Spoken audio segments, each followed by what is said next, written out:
Rangers, and welcome to Ranger Ruby YouTube channel. In today's video, I'll be talking about the question, are national parks currently too crowded? Let's go ahead and dive right on in. Okay, now so recently, if you've been looking at the news, you might have seen some people saying that national parks are overcrowded or now reservations are required and all of this stuff is going on and that people are just flooding to the parks and that you can't get in and what's going on. So today I'll be talking about what's actually happening in this situation and what you can do to prepare for this in your next National Park 2021 visit.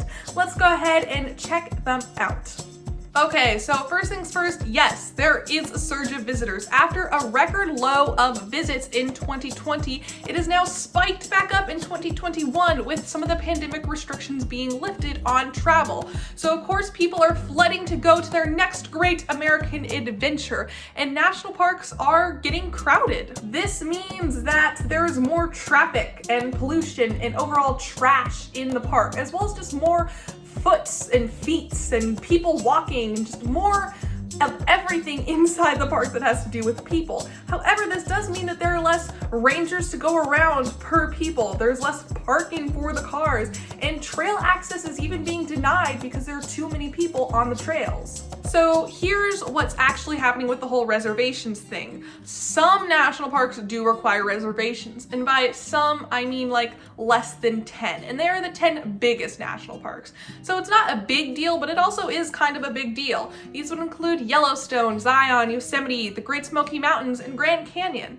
And this is happening before the pandemic happened for most of these parks. However, they just decided to continue it through 2021. These reservations just mean that you have to go on beforehand to register that you are going to the national park. Also, some national parks are upping up the entrance fees. This is not only to kind of discourage some visitors, but just to like upgrade the more money that is required for the more visitors that are attending. If you would like to find out if the national park that you want to visit, be sure to check out the park's official website. However, if you are going to some random place in the middle of nowhere, Illinois, you probably aren't going to have to require a reservation, though it is still good to check the website. So what can you do? Well, I kind of already made a video about this, although it didn't address this specifically. You can check it out in the card.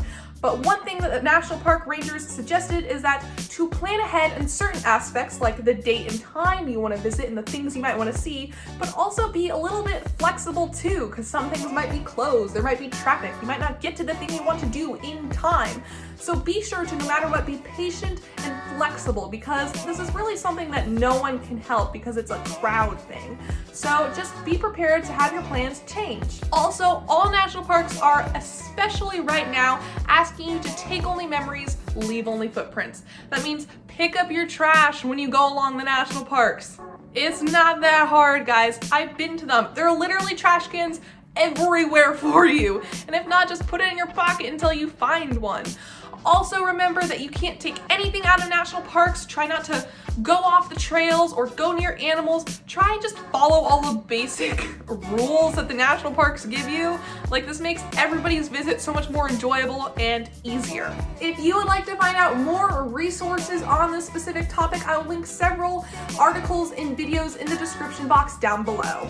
Well, everybody, that is the end in today's video. I hope you enjoyed it. If you did, please be sure to give this video a huge thumbs up and comment down below with your thoughts. I'd love to hear from you. Also, be sure to click that red subscribe button and little bell next to it to always know when I post new videos. Thank you so much for watching again, and I shall see you next video.